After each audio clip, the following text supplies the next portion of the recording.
They cut off the biggest statue of Egypt, 73 m long, 2021 m high. Someone asked Grok how old the Great Sphinx is. A simple question put to a machine with no tenure, no dig permit, no book to sell, and no reputation a wrong answer could cost it. The expected reply was the one carved into every school book. Khafre, 2500 BC, case closed. That is not what came back. Instead, the AI kept circling the deep vertical channels, gouged down the walls of the pit around the Sphinx. Rounded and undulating, the fingerprint of rain in a country where that rain stopped falling before Khafre music was born. The screenshots went everywhere. So, what is written in those walls? We talked about recently that I sent you was this new AI ability, that AI has the ability to translate some of these ancient languages now, which is really interesting. The shape in the pit. Start with the object because the object is not in dispute. 10 kilometers southwest of central Cairo on the Giza Plateau, there is a recumbent lion with a human face carved from a single ridge of soft yellow limestone. It runs roughly 73 m long and stands about 20 m high. It is not built. That distinction matters more than almost anything else in this story. The Sphinx was not assembled from blocks hauled in from a quarry somewhere else. It was subtracted. Someone chose a natural outcrop of Macodam Formation limestone, cut a horseshoe-shaped trench around it down into the bedrock. I think you can argue that the Sphinx is the most recognizable statue anywhere in the world. Its scale is immense. It's one single piece of stone, and left the animal standing in the hole they had dug. That trench is called the Sphinx enclosure. The walls of that trench are where this entire argument lives. The monument faces due east, not approximately east. Due east within a fraction of a degree, so that on the spring equinox, the sun rises directly into its line of sight. That alignment is measurable and uncontested. The answer given in almost every textbook, museum, placard, and documentary is Khafre, the 4th dynasty pharaoh, who built the second pyramid at Giza around 2500 BC. That attribution has been the professional consensus for over a century, and it has real arguments behind it which this script will go through properly rather than skipping past. It has never managed to shut the other side up because there is a problem in the stone, and the problem has been visible in photographs since the 19th century. For 30 years, the fight over it stayed exactly where it was. Geologists on one side, Egyptologists on the other, both certain, neither able to force the other to move. Then something arrived with no stake in either career, and several million people watched it read the file. Grok is a large language model developed by xAI, Elon Musk's artificial intelligence company. It is built into X, the platform formerly called Twitter, which means anyone can query it in public and screenshot the result in seconds. That last detail is the entire reason this became a story. Through 2024 and 2025, users began doing the obvious thing. They pasted the Sphinx erosion argument into Grok and asked it to rule. The inventory stela has an inscription that goes back to about 4,600 years ago. And that inscription said that the Sphinx is a much older structure that the Egyptians adopted and repaired and venerated. Some asked flatly how old the Sphinx really is. Some fed it long extracts from alternative history books and asked whether the claims survived scrutiny. The results spread fast, and they spread because of what came back. In a great many of these exchanges, the model did not recite the textbook date and stop. It laid out the water erosion case at length. It acknowledged that the enclosure walls show a weathering profile more consistent with prolonged precipitation than with wind and blown sand. It named the geologists arguing for an earlier carving, and in some responses gave that hypothesis a serious share of the probability rather than filing it under fringe. To an enormous audience that read like a verdict. Here was a system with no grant cycle, no tenure committee, no publisher waiting on a manuscript, and no excavation permit that an antiquities ministry could quietly decline to renew. It had been handed the same file as everyone else, and it had not closed ranks. One caution has to sit here before anything else, and it will matter more at the end than it does now. A language model is not an instrument. It has never stood in that enclosure with a hand lens. It cannot measure a groove, run a weathering rate, or produce a single fact about Giza that was not already written down by a human being first, which turns the question around entirely. Not what did the machine reveal, but what is sitting in the human record that a reader with no loyalties keeps declining to discard. The first item on that list is water. The walls that were washed. Go down into the enclosure and look at the western wall, the one behind the Sphinx's hind quarters. It is the deepest cut in the whole excavation and the surface exposed longest. It is not flat. It runs in vertical fissures, separated by rounded, undulating ridges. The channels run top to bottom. The edges are soft. Nothing about it is angular. Robert Scow, a geologist with a Yale doctorate teaching at Boston University, was brought into the question in 1990 by John Anthony West, an independent researcher who had spent years arguing the Sphinx looked wrong for its date. West was not a scientist and never claimed to be. But look at beside you all there. You'd be looking at the Sphinx, at the art, not at the rocks. Jacques is a geologist, so what he's looking at are the rocks. What he wanted was a credentialed geologist willing to go and look at the rock. When expecting to confirm the standard chronology and fly home. He did not fly home with that. His reading presented to the Geological Society of America in San Diego in 1991 and published repeatedly, since was at the rounded vertical channeling, is the signature of precipitation. Rain falling on the exposed rim, sheeting down the vertical faces, exploiting the softer beds, dissolving and rounding the limestone across a very long span of time. He contrasted it with wind erosion, which works horizontally, bites hardest into the weaker bands, and leaves a sharper, more layered profile. That sharper profile does exist at Giza on tombs securely dated to the Old Kingdom.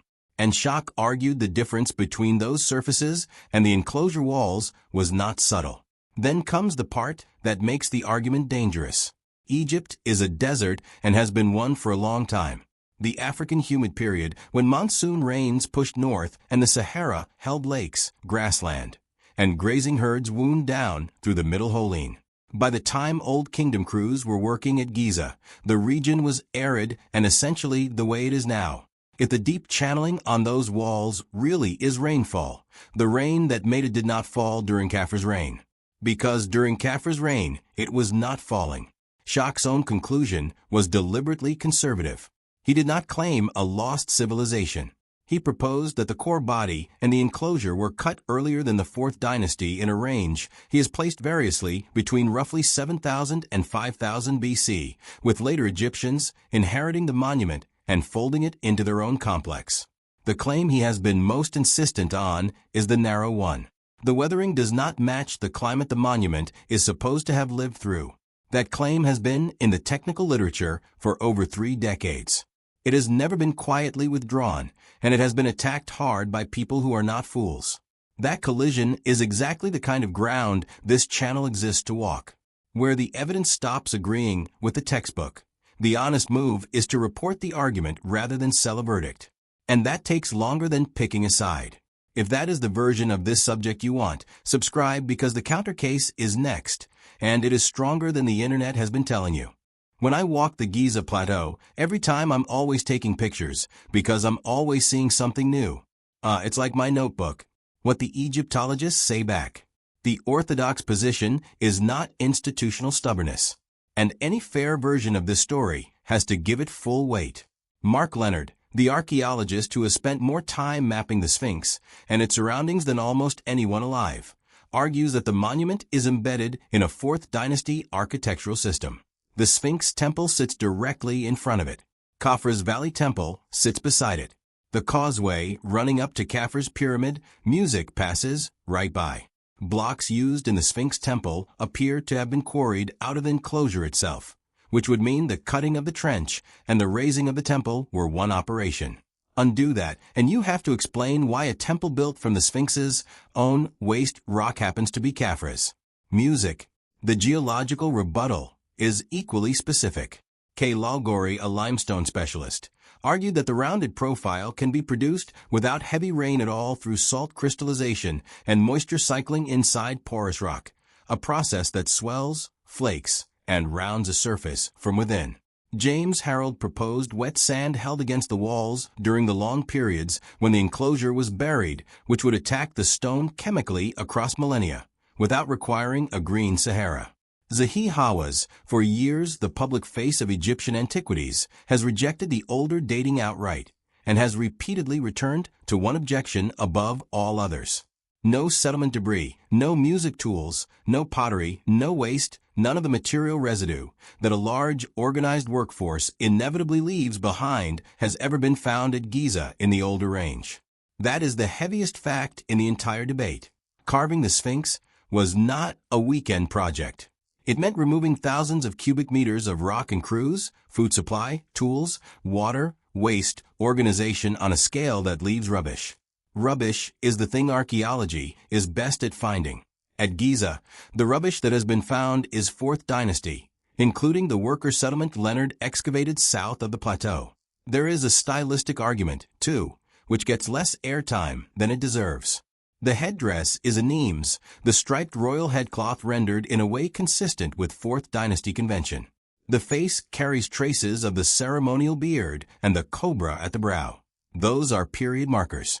If the head was recut later, they belong to the recutting, which is precisely what the other camp would say.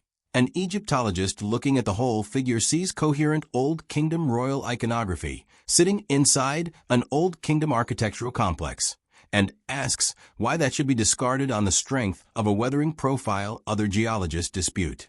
One position in the middle usually gets lost in the noise.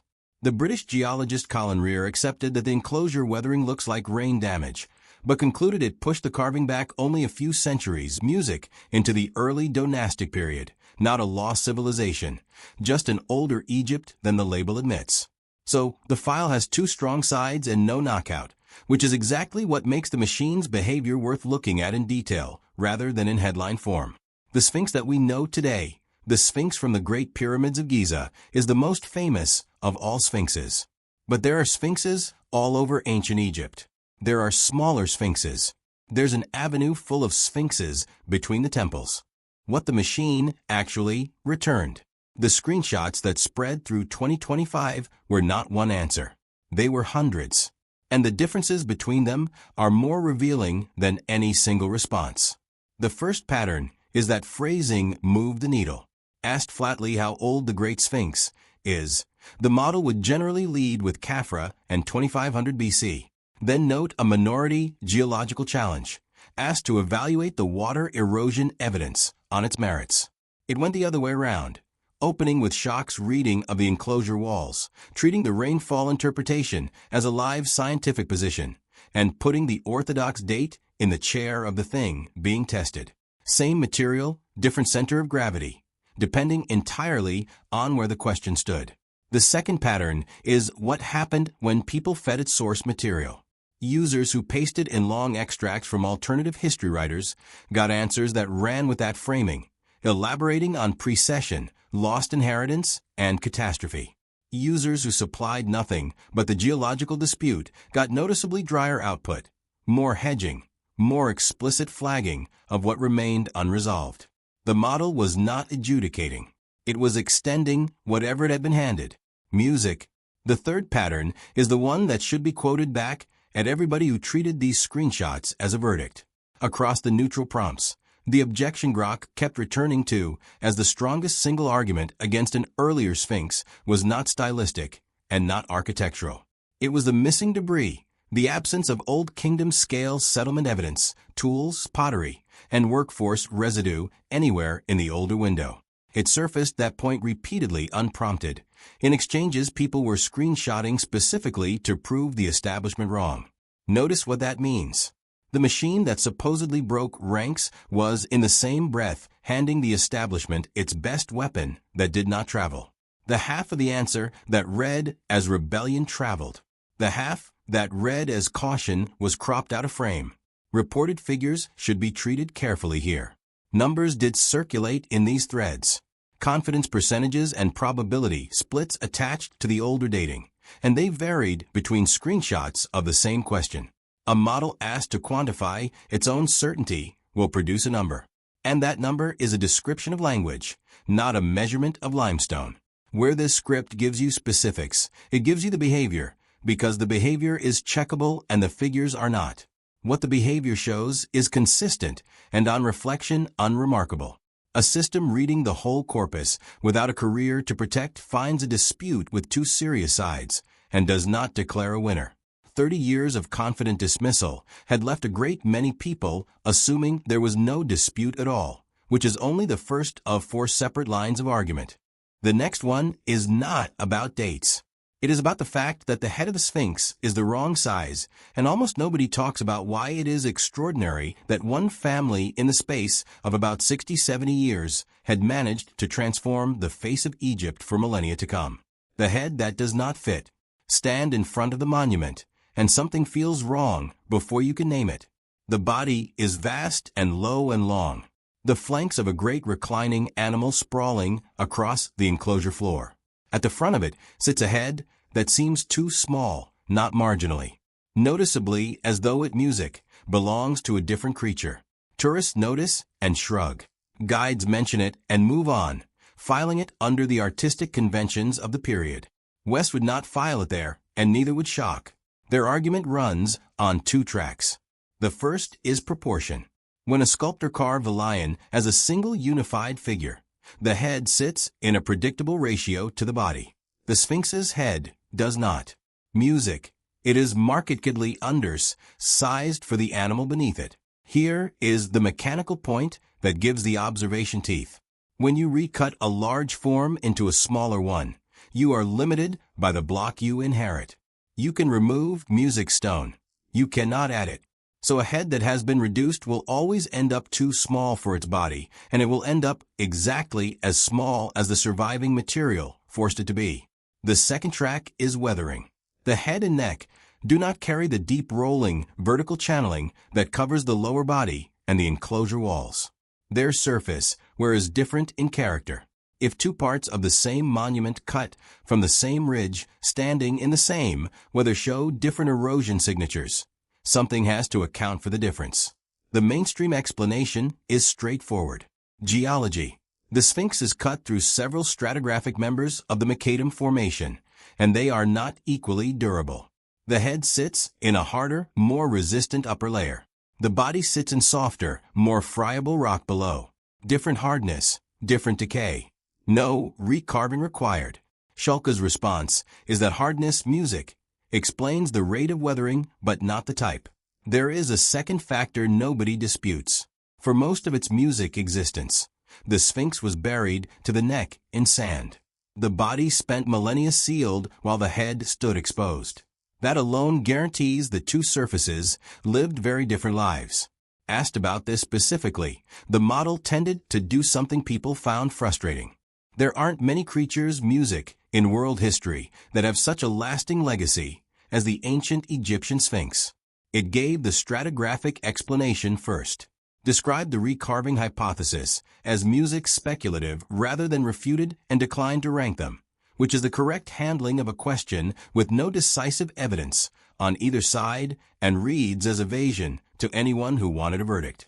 What can be said cleanly is that nothing about recarving music is physically absurd. Egyptians reworked monuments constantly. Later, pharaohs recut earlier faces and overwrote earlier names as routine practice. A ruler inheriting an unimaginably ancient lion and putting his own face on it would be, by the standards of Egyptian kingship, ordinary behavior. If the head was music cut down from something larger, the obvious question is what stood there first. Restore the proportions, and the answer is not exotic. It is a lion.